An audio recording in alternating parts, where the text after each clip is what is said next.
یہ میری خوش قسمتی کہ میں حضور کو مت ساری زندگی اس کا شکریہ ادا کرتا رہوں تو حق شکر ادا۔ ہم حضور کی امتی، نبی انتظار کرتے رہے، نبی منتظر رہے۔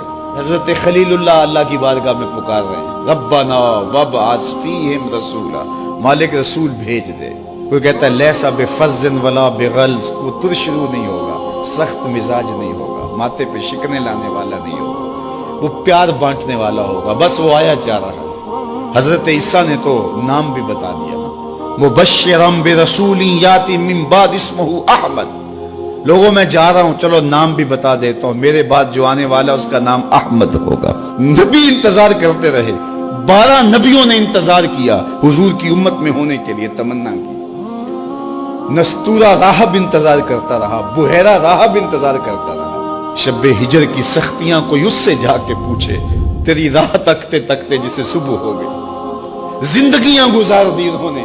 سلمان فارسی کی کہانی سن لو، مجوسی کے بیٹے تھے، حق کی طلب میں نکلے، باپ نے گھر سے نکال دیا، ایک پادری کے پاس جا کے رکے، زندگی بھر اس کی نوکری کی۔ جب اس کا آخری وقت آیا، اس نے کہا میری تدفین کے بعد غموریا چلے جانا، وہاں کا پادری خدا رسیدہ ہے، تجھے اس سے کچھ مل جائے گا۔ کہتے میں وہاں سے غموریا آ گیا، پھر اس پادری کی ساری زندگی خدمت کی۔ جب وہ مرنے لگا تو اس نے کہا کوئی ایسا شخص نہیں ہے جس کے پاس اب میں تجھے بھیجوں، لیکن نبی آخر الزمان کے ظہور کے لمحے آ گئے، تو یہاں سے یثرب چلا جا، وہ اس نبی کی ہجرت گاہ ہوگی، تیری زندگی سنور جائے گی، تو نے بڑی محنت کی ہے، بڑی نوکری کی ہے میری۔ کہتے میں نے اس کو کہا کہیں ایسا نہ ہو میں دھوکہ کھا جو مجھے کوئی نشانی بتا دے۔ اس نے کہا 3 نشانیاں، ایک صدقہ نہیں لے گا، دوسرا ہدیہ رد نہیں کرے گا، تیسرا 2 کندھوں کے درمیان مہر نبوت ہو۔ کہتے میں نے اس کی تدفین کی، یثرب کی جانب جاتے ہوئے ایک قافلے میں شامل ہو گیا، انہوں نے مجھے پکڑ کے اپنا غلام بنا لیا، لیکن میرے پہ مہربانی یہ کی کہ مجھے بیچا جا کے مدینے میں۔ ایک یہودی نے مجھے خرید لیا، میں اس کے باغ میں گوڈی کرتا تھا، کام کرتا تھا، کھجوریں توڑتا تھا، لیکن میں انتظار میں تھا کہ کبھی وہ نبی آخر الزمان آئے تو مجھے دید ہو، کبھی عرش پر، کبھی فرش پر، کبھی ان کے در، کبھی در بدر۔ غم عاشقی تیرا شکریہ، میں کہاں کہاں سے گزر گیا۔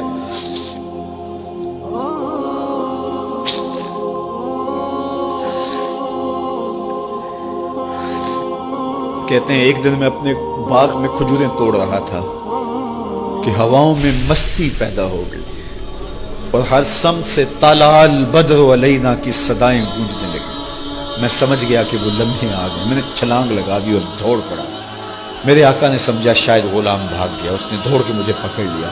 میں نے اس کو کہا کہ میں نوکر تیرا ہی ہوں، لیکن دل نوکر کسی اور کا ہے، میں بھاگوں گا نہیں، مجھے جانے دے۔ میں کچھ کھجوریں لے گیا تھا صدقے کی نیت سے، جا کے حضور کو پیش کی۔ آقا کریم نے فرمایا ہم نبی صدقہ نہیں لیتے۔ کہتے ہیں نشانی ایک پوری ہو گئی، کہتے ہیں کہ میں کچھ دنوں کے بعد اور کھجوریں لے گیا اور میری نیت ہدیہ کی تھی، میں نے پیش کی، حضور نے قبول فرما لی، لیکن میں بھی کہتا تھا تیسری نشانی بھی پوری ہو لے تو پھر مانوں گا، اور وہ کیا تھی؟ 2 کندھوں کے درمیان مہر نبوت۔ کہتے ہیں ایک دن حضور میرے باغ میں آئے اور آقا کریم نے اپنے مبارک کندھے پہ چادر رکھی ہوئی تھی اور چادر کی اوٹ میں مہر نبوت چھپی ہوئی تھی، اور میں پیچھے ہو کے دیکھتا تھا، اور میری آرزو یہ تھی کہ کوئی تیز جھونکا ہوا کا آئے اور چادر ہٹ جائے اور میں مہر نبوت کی زیارت کر لوں۔ حضور میرے ارادہ قلب سے آگاہ ہوئے، فَأَلْقَى إِلَيَّ رِدَاءَهُ، حضور نے چادر اتار کے میری جانب پھینکی اور پھر ایسے رخ کر کے فرمایا انظر الی ما امرت بہ، اس پادری نے جو بتایا تھا دیکھ لے آ کے۔ تو کہا میں نے دیکھا کہ حضور کے دو کے درمیان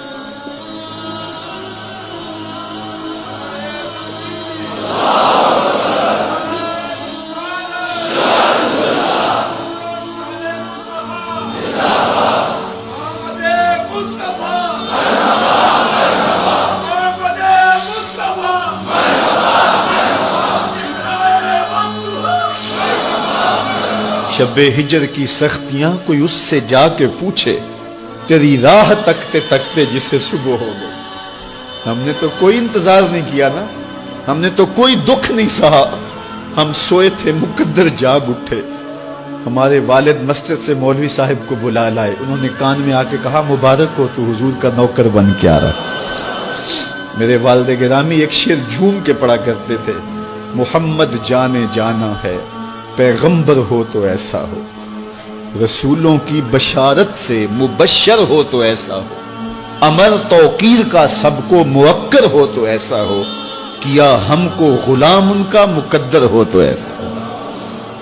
میں اپنے مقدر پہ قربان نہ جاؤں، آپ اپنے مقدر پہ نثار نہ جائیں، ہمیں وہ نبی ملا جو نبیوں کا نبی ہے۔